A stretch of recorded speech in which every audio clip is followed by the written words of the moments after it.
Hey there, I'm John Suscovich with Farm Marketing Solutions, and today we're talking cheddar. I went shopping this morning, and I went into the cheese aisle and the milk aisle, and I got totally overwhelmed by all the things that they had there.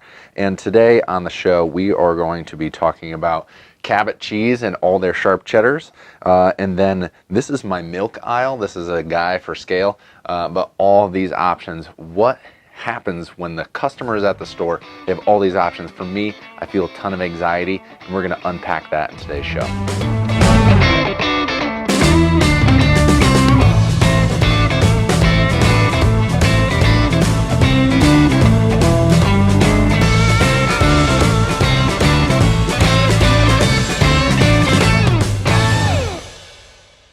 Cabot is a brand I buy a bunch of times. It's made in Vermont, so it's relatively local to me. The ingredient list is very small on that cheese, and when you get into this kind of brick cheese, like if you're selling cheese like this, I don't get a lot of nuances from all the different flavors. There's certain ones I like, certain ones I don't, but Cabot has been one of the brands that I go to when I go shopping. Now, when we go over to the shelf here with all the Cabot cheeses, there's something that stands out to me. There's actually three things that stand out to me, and we're going to go through all three of them now. The first is how many sharp cheeses they have. The second is how much shelf space they have. And then the third are all these tags here on the shelf. And what the first two have implications on the third one. So the first, 6 different sharp cheeses. There is extra sharp cheese, Vermont sharp cheese, for New York extra sharp cheese, Vermont extra sharp cheese, Vermont seriously sharp cheese, Vermont seriously sharp cheese, say that 17 times fast. Vermont seriously sharp cheddar cheese in both yellow and white, and I'm a yellow guy. That's the one I bought. So here on the shelf there are 6 different sharp cheeses, and that doesn't account for light sharp cheese, which you could say that's our 7th sharp cheese. Horseradish cheese, they have Monterey Jack. They've got a bunch of different cheeses, a lot of options here. And for me, when we get to this larger scale cheese production, I, as a consumer, and this is a consumer review, customer review, because this is something that I bought, so I'm reviewing it on the internet. For me as a customer, I get anxiety. Like when I'm in the grocery store, there's the fluorescent lighting, which I don't like because I work outside, and like I like more natural, warmer tones. There's fluorescent lighting. I'm in the grocery store. I have all these options. These white shelves are staring back at me, and I see 7 different sharp cheeses, and I'm like, I don't know what to do. And I'm like, oh, maybe I don't need cheese because I can't just make up my mind, or they don't have exactly what I had bought last time. So now I'm like, now I have to make a new choice. What do I do? Or I get something and then I run away scared because of that anxiety that I feel with all this decision. What I think the play is, and this goes into number 2. So we have all these sharp cheeses, and number 2 was how much shelf space does Cabot take up in Big Y? And like, I like this company. I buy their cheese a lot. So this is just an objective observation from somebody who purchases their food.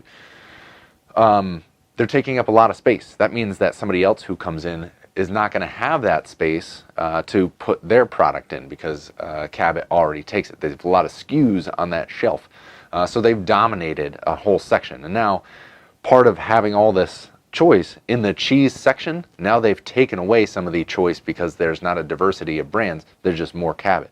So I feel a little bit more comfortable in knowing that they have this larger section of the cheese area that I can say, all right, they're all Cabot. I feel comfortable in here. I just have to pick one within here now that I've realized that I don't want that brand, that brand, that brand. I'm going to go with this one, this one. I'm confronted with choice again, and then I pick one or not, and then I leave.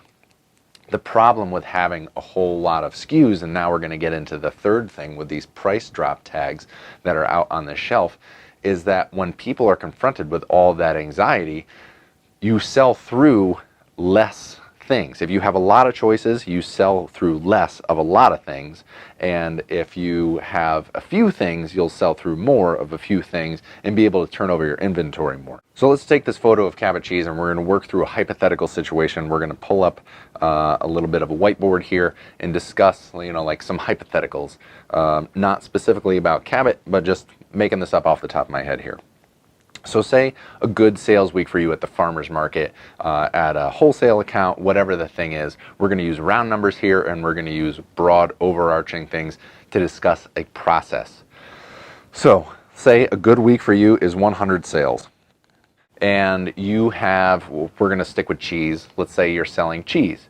And you sell through local farmers markets, and you're doing more person-to-person retail. You're small, you're starting out, you're developing a name for yourself. Now, let's say we have two scenarios. One, you have 3 brands, and one, you have 20 brands. A batch of cheese, if we have 100 sales per week, when I make one batch of cheese, I make 100 bricks of cheese. And that's my standard batch. If you're doing it at an industrial scale, you're not making one brick at a time. You're making 1,000, 10,000, whatever the number is. I don't know. I'm not in the cheese industry. But let's say for each brand, we have to make a minimum of 100 units in order to, make a full batch, an efficient batch of cheese for us. So times 100 for each of these is going to be 300 units, and then 2,000. That should be right. I think my math is right there, So if we have 3 brands, we have a smaller inventory. If we have more brands, we have a larger inventory by the nature of it, whether we want to or not. You can adjust that depending on how you grow your business, but that gives us kind of a baseline. So 100 sales a week, if I'm selling 100 units and I have 3 brands, then I'm selling through about 33% of my inventory on a week-to-week basis. This is great because I want to be putting fresh cheese out. That Best Buy date on the package, people look at that, and when it gets close to that Best Buy date, we see things like price drop where the cheese isn't moving as quickly. So with 33% of our inventory going away every week, we know we can keep making the cheese over and over again, and we're selling through, and it's fresher, and people know it's fresher, and we can talk about, hey, making a new batch because we're selling through. Hey, making a new batch because we're selling through. Now, if you have 20 brands and you're selling 100 units a week with those 20 brands and those different offerings, that only works out to 5% sell-through of your inventory. So here you're moving 33% here, and I'm sorry about my handwriting. Here, you're moving 5% of your inventory. That means you're going to move this entire inventory slower, and it's going to go bad or reach its shelf life if it's not completely shelf stable in eternity. You're going to hold on to more product. You're going to sell through a lot slower. Your stores that have shelf space for you are not going to reorder as much. Your cash flow slows down, and then you run into some problems. Or you run into buybacks where it's past the sell-by date and the store asks you to buy it back from you, or you have price reduction, which that either takes a hit on the store and that manager, it affects their decision making when they go to reorder from you, or whatever happens at that point. There's a lot of different scenarios. Nothing could happen. Everything could be perfect. Hey there, just before we get on to the rest of the episode, I want to plug next week where I talk about Pringles and their new healthy alternative that I went out and bought at the store. We're going to break down what those 2 brands are doing, what it means for you as a consumer and as a producer, and just generally break down what the marketing is and do another consumer review. Weirdly enough, and I do tie this into small scale ag, Pringles. That's right, Pringles. You can sign up for my email list on farmmarketingsolutions.com for updates. And now let's get back to today's show. So enough about cheese. Then I went to the milk section, and this is my milk section in my store. And this is a guy for reference, and you can't see his face on that camera, which is great. But there are 1, 2, 3, 4, a million doors full of milk. And there are a lot of different options for me. Now, if I was a milk producer and I was producing enough to get into the stores with local milk, how do you set yourselves apart? As a consumer, me as a customer who's talking about this, how do I find the milk that I want? It gets back to that Cabot cheese, that there's a ton of different options here, and I start to whittle it down one piece at a time. I shave away the brands that I don't want, then I get into the brands that I do want, and I cross-reference their labeling to say, that one's organic, that one's organic, that one's organic. That one's organic but not grass-fed. That one is organic and is grass-fed. That one is organic and grass-fed. Is there any difference between the two? And I weigh my pros and my cons for what I want. I look at the ingredients. Usually for milk, it's just milk. and see what level of processing it's been through and how close it is to me geographically and what claims they're making on their packaging, and then I make a decision. Now, it's a lot of homework to do as a consumer, but when you have all of this choice, you feel like I'm feeding my children this, I'm feeding myself. I like to wake up healthy in the morning. Let's figure out which one I want to buy. The reason why I bring up milk is that how do you stand out as a local producer when you have all these options? Now, there's a common theme here, and that is that white shelf facing you. Those white lines cut through everything. It doesn't matter what the brand is. There's a line horizontally that tells you these are the sections between milk. That's the first thing I see. It's bright. It's staring back in my face.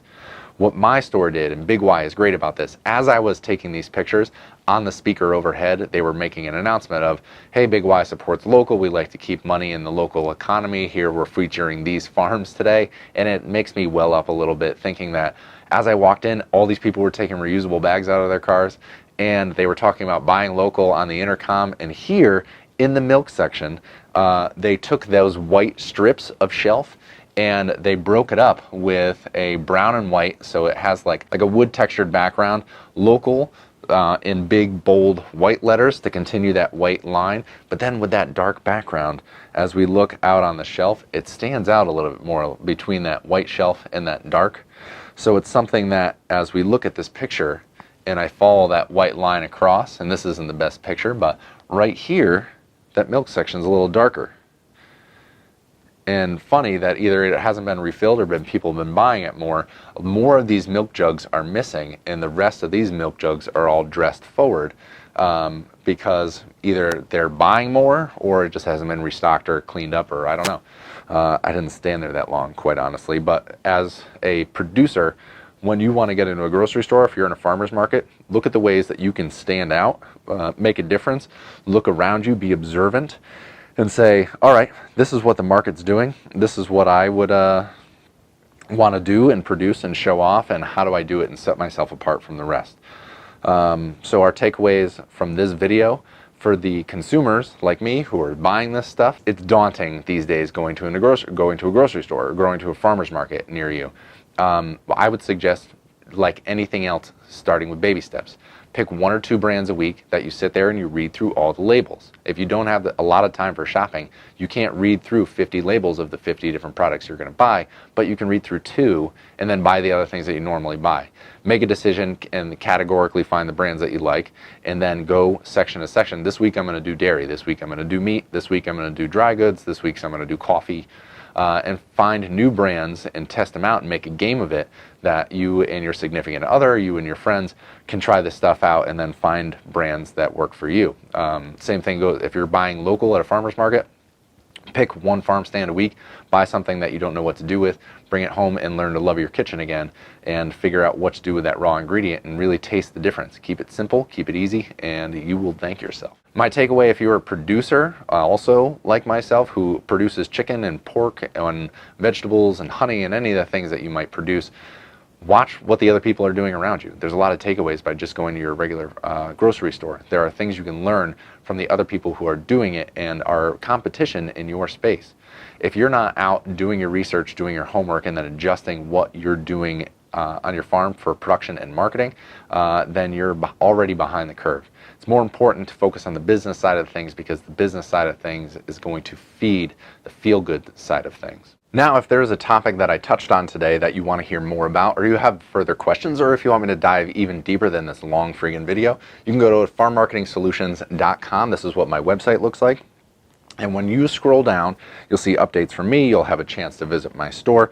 You can sign up for my email list when I tell you where I tell you when new content is coming out. And then at the bottom of the page, there's an Ask Me Anything form where you can get your questions asked and answered here with YouTube videos as I create content through the year. The other good place for information, especially about pastured poultry, is the American Pastured Poultry Producers Association. This is their website as well. And you'll notice on their website, they got this nice line that's organized. It tells you, if you're a consumer, where you can buy pasture-raised chicken or poultry.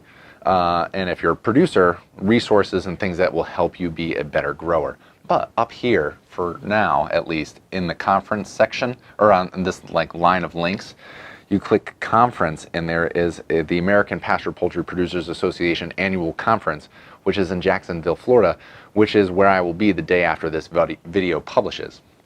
Now, at that conference, if you can't go because I'm publishing and talking about this a little bit late, there is a virtual ticket that you can purchase. I have found these conferences to be invaluable for a boost of energy, a boost of knowledge, a place where I can go because I raise poultry out on grass, that I will learn an immense amount from people doing it all across the country, anywhere from 10 chickens to 10,000 to the largest guy, last I knew, had 350,000 birds on pasture moving, and you could totally see it in all of his photos that he posts online. He's a great marketer. If you can't make the conference, there is a virtual ticket for I think $175. The conference is a little more expensive than that, several days.